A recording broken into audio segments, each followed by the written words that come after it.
Hello and welcome back to my channel. Well, hello, if you're new here, my name is Lanice. I'm a nurse and I do these cool little nursing videos. If you are not new here, you already know what I'm gonna say. Thank you for tuning into this video because you could be anywhere in the world, but you are here with me, baby. And that is greatly appreciated, okay? Because you could be anywhere in the world. Anywhere in the world. I mean, this is a very big world full of a lot of people and you can be anywhere, but you're here with me. So here we are. What I wanna do, then I'ma get a business too. You could bet that, never gotta sweat that. You could bet that, never gotta sweat that. You could bet that, never gotta sweat that. All right, so today we will talk about a little health and wellness because y'all, oh my God, y'all. Your girl is trying to lose 10 pounds and I'm telling you, this is coming from someone who has, I'm not gonna say never had to lose weight. I will say in college, I did gain the freshman 15. I think I gained like a freshman 25. I remember I came home from college for summer break of my freshman year and my mom's friend saw me and she's like, Lanice, have you been eating too much of that, what they call McDonald's? And I was like, I could not believe Miss Sheila called me fat. Miss Sheila called me fat, y'all. But other than that, like I'm the opposite of a stress eater. I am a stress non-eater. So when I'm stressed or I'm going through something, I mean, I drop weight and it is hard for me to pick it back up. It is hard for me to pick it back up. But I guess these 36-year-old jeans say, yeah, right, baby, because it's time to lose 10 pounds. So I have been trying to find a way with my vigorous work schedule to lose 10 pounds, y'all. Your girl is chunky. Like, can you see it in my face? I have high cheekbones, but I feel like you can see it in my face. Like, your girl is chunky.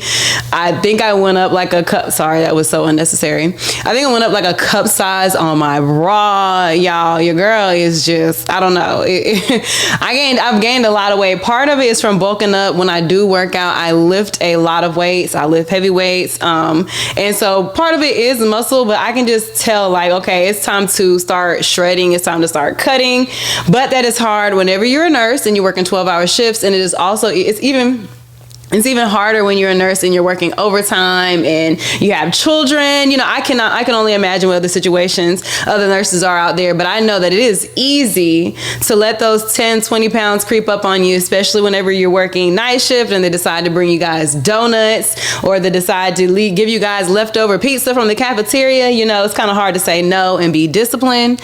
But let me tell y'all, working all these hours, eating all this junk food that they feed us in the hospital to keep us happy and to keep our sugar rush going to take care of these patients.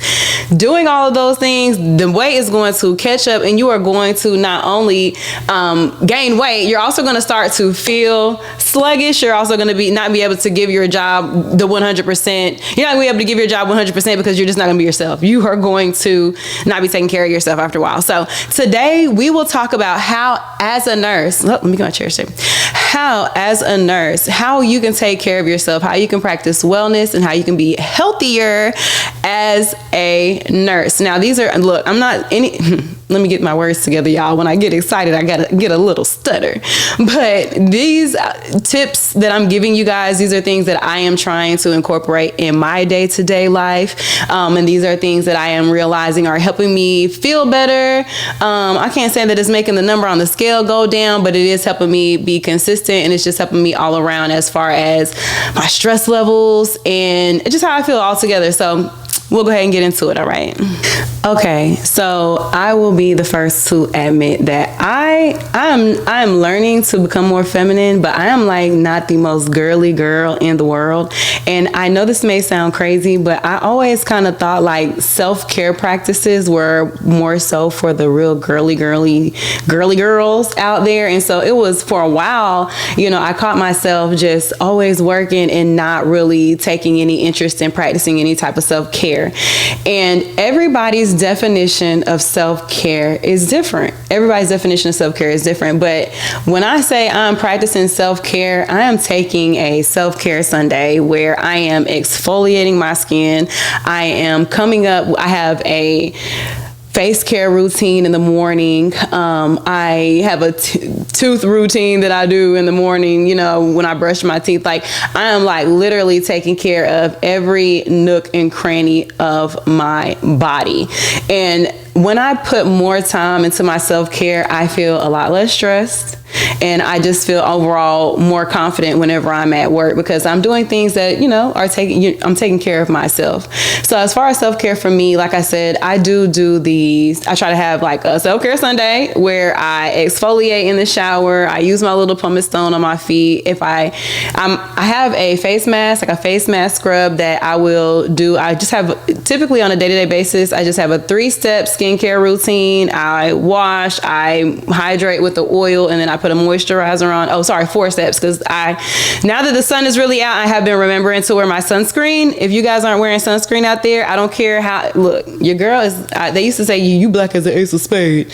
I am dark, but your girl still makes sure I put sunscreen on my face and neck because that helps with hyperpigmentation, but wrinkles, like as you get older, like I remember as a kid, I used to want these little wrinkles in my forehead, but now they're there, and sunscreen will help, with all of that. So preserving the beauty. Okay. So wear your sunscreen. But on a self-care Sunday, I would incorporate another step and I would do like my facial scrub mask, leave that on for 5 minutes. I might do like a lip scrub to get all the dead skin off of my lips, because if you work in the hospital, you know how it will dry you out. That cold air will dry you out. You're constantly licking your lips. If you're wearing a mask, your mouth and your lips are always dry. You're licking your lips and your lips are going to get crusty. I don't care how many times you apply chapstick and lip gloss. Look, a little extra lip to the lip care is not going to hurt anything. Okay. So that is what I mean when I say I practice self-care. But outside of physically practicing self-care on my body, taking a day to just focus on my body, I also like to read. Reading to me is a form of self-care. I enjoy self-help books. And so whenever I read a self-help book, I always feel like I'm learning something and I love to learn. So reading is also just taking time out to read is self-care for me. The most important form of self-care for me is also working out. Like I have a friend, he's like, you can't date anybody fat. You would not be happy if you dated somebody fat. And I'm like, you are right, because working out, like that is my safe space. That is my favorite thing to do. So when I work out, I feel good and I feel like that is like the best self-care ever. Getting adequate rest. I will be the first to say I don't always get the most rest. I don't get enough rest just because I'm switching from days to nights, which may be an excuse, but it's hard for me to get rest. But I will say that getting an adequate amount of sleep at night I'm not gonna say it'll guarantee that you'll have a good day the next day, but being well rested, we all know there are studies, countless amounts of studies that show that you're a better test taker, you're a better worker, you're a better parent. Whatever you have to do after getting a full night's rest, you are more inept to be better at. You are going to be better at it than you will if you get a few hours of sleep and you're groggy and upset and irritable. So making sure you get some rest is a great way to practice self-care. So number 2 on the list of how you can practice wellness and be a healthy nurse would have to be getting your time management skills in order. Y'all, I will be the first to tell y'all, all my life I had to fight. All my life I had to fight with my procrastination, okay? I have been a procrastinator my whole life. I'm not gonna lie. Even to this day, my mom, I think she's just like, she doesn't even get frustrated anymore because she's just like, I tell you all the time, you wait to the last minute. Whenever we're doing something that's like with the family, the whole family is included, my mom is on my tail like 10 times. I would say probably worse than anyone else, because she's just always like, you wait till the last minute. And y'all, it's because my time management skills, I'm the first to tell you, I will waste time and I will waste gas. And, I got to get it together. So time management. One thing I am trying to do as far as managing my time better is when it comes to like meals and cooking. So this week I got my first week of Factor, and I'm telling y'all, that has made my life a lot easier this week. I'm not gonna lie. I hate that at the end of the day, we are eating TV dinners, frozen dinners. I don't even think they're supposed to be frozen. I think I'm just freezing mine. But the fact that, I'm eating a TV dinner at the end of the day, it's like, dang, like this is still not technically fresh. I would love to have more home cooked meals, but I am realizing that like the whole meal prepping or cooking for just having enough meals for a few days in a row helps with time management. And whenever you are effectively managing your time, you feel more confident because you're putting time into things that are important. and you're not focusing or putting your time into things that are not important. So, if you want to live an overall healthier life, working these 12-hour shifts and these doubles and all these extra hours, doing the nurse math and planning out your trip to Africa next year, if you're doing all that, make sure you're organizing your time, ladies and gentlemen. Because that will save you the world of trouble. This year is the first year that I did not buy a planner, and that was probably the biggest mistake of my life. Like, I need to know what is going on in my day to day. So I've been trying to use Google Calendars, but y'all, your girl, we're going to get it together. If anybody's on the same, page, the same wavelength as me, and you're just, really working on time management skills, holla at your girl. We can be accountability partners. Okay. This next one, I will admit that I started it, but I didn't remain consistent with it. And that is becoming a part of a professional organization.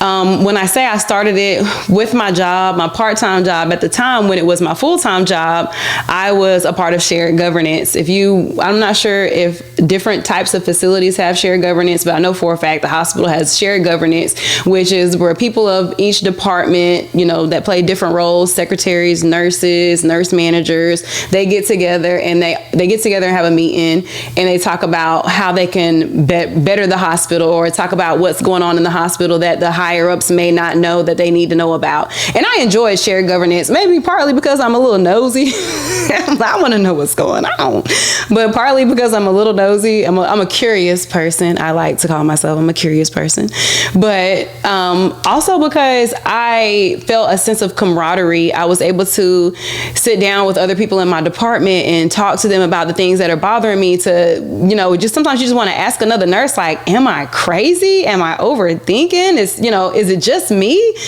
So becoming a part of a professional organization, it will help in that fact that you will connect with other people who have healthcare in common with you, who have your same stresses in common with you. Outside of shared governments, I was also a part of the Piedmont Black Nurses Association, and getting together with other Black nurses gave me a sense of like even deeper camaraderie, like a deeper bond, like getting together with other Black nurses that are in different fields and have different levels of education. It was also inspiring, to say the least, meeting people who it was inspiring. It was very motivating. And I believe that if you get into different professional organizations, you'll meet people who are into the same things that you're into, and it will give you a sense of friendship, like a sense of belonging, like Maslow's hierarchy of needs. Y'all nurses know exactly what I'm talking about. Like, what is it? Let's pull it up. Hold on.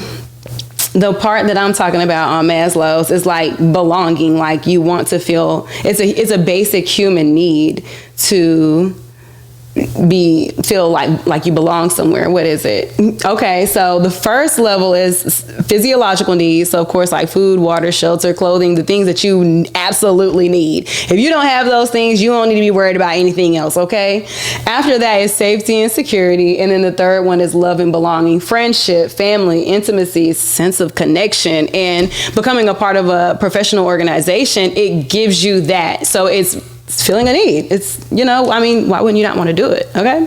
So I would say that would be tip number 3. Number 4, y'all, is something that I have to learn, not only when it comes to work, but also when it comes to just life in general, is you got to set boundaries in order to be a healthy nurse that's well and well-minded, of your right mind. You got to learn how to I keep looking at the camera here.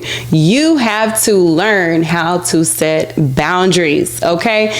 Will not lie. This has always been a hard one for me when it comes to work. I will overwork. And just offer me extra $100. Just offer me extra, that's sad. It's only $100, but like, just give me a bonus. Like, give me some type of incentive. And I am your little pet. I will come to work. Okay.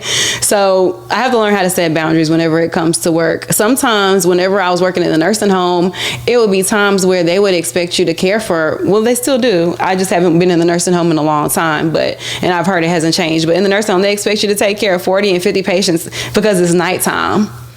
So what? That it's nighttime. These patients still wake up and ask for pain pills. These patients still need to be flipped, turned, and rolled over, changed. toileted, all of that. Like, no, I cannot take care of 40 and 50 patients. I remember one time specifically when I was working in a nursing home, and, in the nursing home, they don't have Pyxis. They have carts, and you have to count your pills. You have to count your narcotics. And so you are really trusting the nurse before you that they didn't steal anything or didn't pop anything out, because you're like literally counting the narcotics on your own, shift to shift, nurse to nurse. But there was a time I was coming in for night shift, and this nurse, we were counting, but at the nursing home, they also have like an emergency supply kit, which is locked up in the med room. So some nurses don't count the emergency supply kit, but let me tell y'all, your girl, I'm counting everything. If it's a narcotic, I'm counting everything. I don't need you guys pulling me to the side and questioning me about anything. Okay. So we went to count the emergency supply kit, and one of the narcs was short, and she was like, well, I didn't even count it whenever I came on. That's your fault. That is your fault. I don't know what to tell you about that, because I'm counting it when I'm coming on, And so she was just like, I need to get home. Everybody needs to get home. I'm not denying that, and I hate that for her. But I'm not accepting the keys and coming on shift if the narcotic count is wrong. We need to figure out what we're supposed to do, because I'm not going to be left with this mess. And I did not take the keys, and I ended up leaving and not taking the keys that night. And it got so bad because I left, and after I left, the nurse who was supposed to get off work, she ended up leaving the keys. And it was a lot. It was a lot going on. But I was like, no, I'm not getting involved in anything shady. So you have to have boundaries, y'all, because they will test you out here. And that was a bit much, but I'm just saying, like, you have to have boundaries out here. You have to protect your nursing license. You have to protect your sanity, not picking up all these extra hours, because if you tell them you can work, they're going to let you work. They don't care if it's day 7 in a row. If you say, hey, I'll be here, they're going to expect you to be here. So you have to set boundaries, fight for your rights, and worry about yourself. Take care of yourself, okay? So this one, it's a little embarrassing because it's a slight insecurity of mine, and it is continuing your education. And when I say it's a slight insecurity of mine, I am saying that sometimes I want to have more accreditation, or I would like to I would like more certifications behind my name. And we will say that nurses eat their young, and when it comes to education, that is one thing that they are bad about. The higher nurses, the higher the education, the more snooty they are, like, to the other nurses who don't have that much education. So it might be a slight insecurity a little bit, but at the end of the day, like, continuing your education, even if it's just being certified in whatever field you work in, like I work in med surg, so just getting a med surg certification, just keeping up with the news when it comes to medicine, just keeping up with your hospital's policies and procedures that change dang near every day. Just keeping up with that education will help you build confidence as a nurse, because you'll go into situations and you'll be knowing what to do. You'll be knowing how to use the newest technology. You'll know about the newest medications that are going to be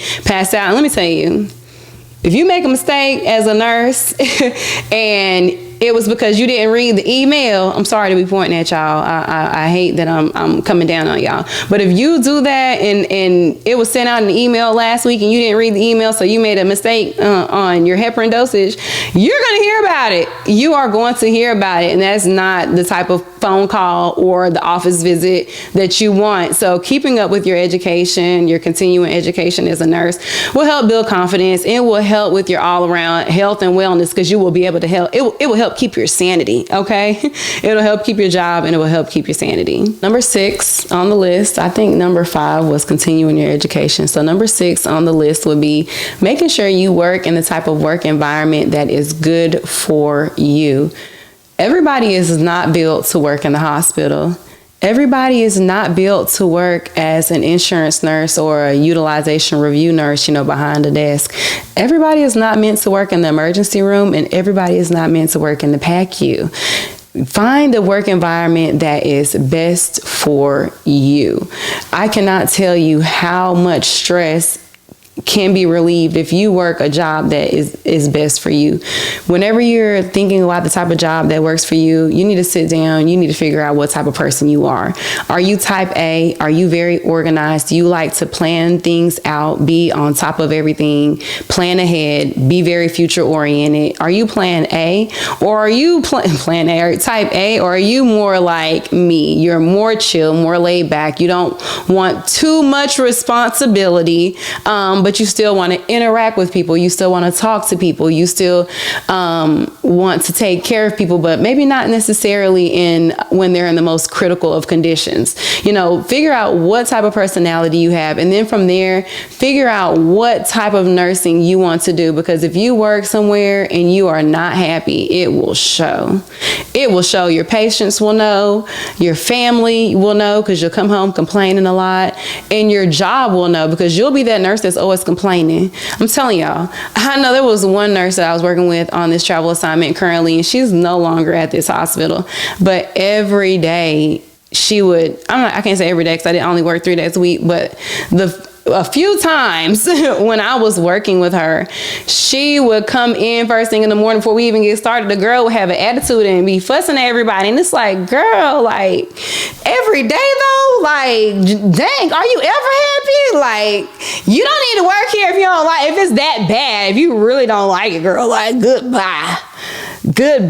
I mean, good riddance. But it was bad. And this is just like, she needs to find what works for her, because clearly this ain't it. So don't be that nurse, okay? Don't be her. Don't be her.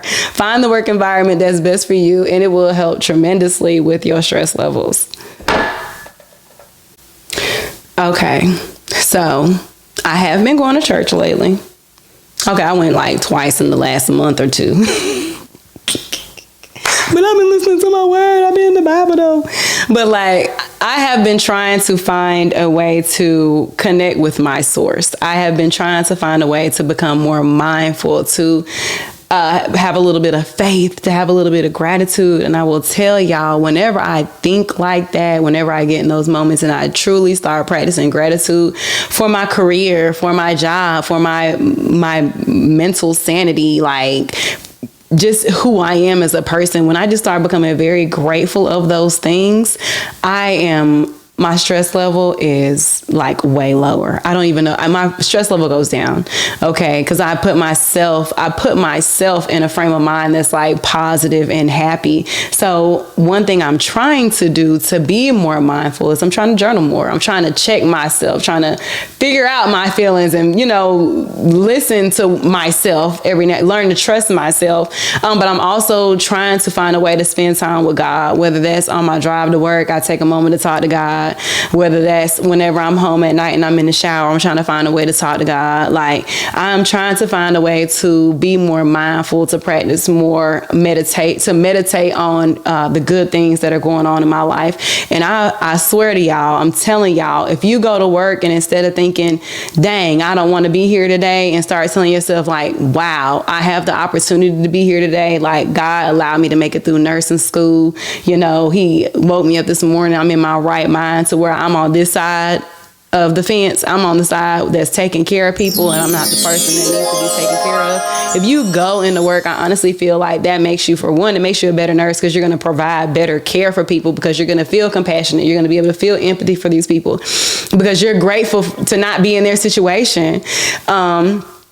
But it just helps all around with your level of positivity. I feel like it shows whenever you're usually the positive person that people are working with. When people come in and they're complaining, like the girl I told you was working in the wrong area, you're able to kind of combat that with a little bit of positivity, because you're looking at the brighter side. You're looking at the brighter side. So it's one thing I'm working on, y'all. And I would think that would be tip number 7. Like, be more mindful, be more positive, learn to reflect on the good things. Okay, and so number 8 would kind of, I guess, tie into joining professional organizations, or maybe even continuing education. I would say that I would practice a lot of personal development, whether that's advancing in your career, like you're currently a floor nurse and you aspire to be an educator, or you aspire to be a nurse manager. whatever your dreams are, I just suggest that you make a plan and you stick to it. You work on yourself, you develop yourself as a nurse, because not only will that help you feel more confident, it will give you a sense of purpose. And I feel like having a sense of purpose, knowing what you're supposed to be doing here on earth, it helps like keep you away from distraction. It helps combat the distractions, because if you don't know where you're going, you don't have a plan, you don't know what's what from what, like you will just get pulled and tugged any which way if you don't have a plan and you don't have the discipline to stick to it. So I would say the last tip, and it may actually be the best tip, because it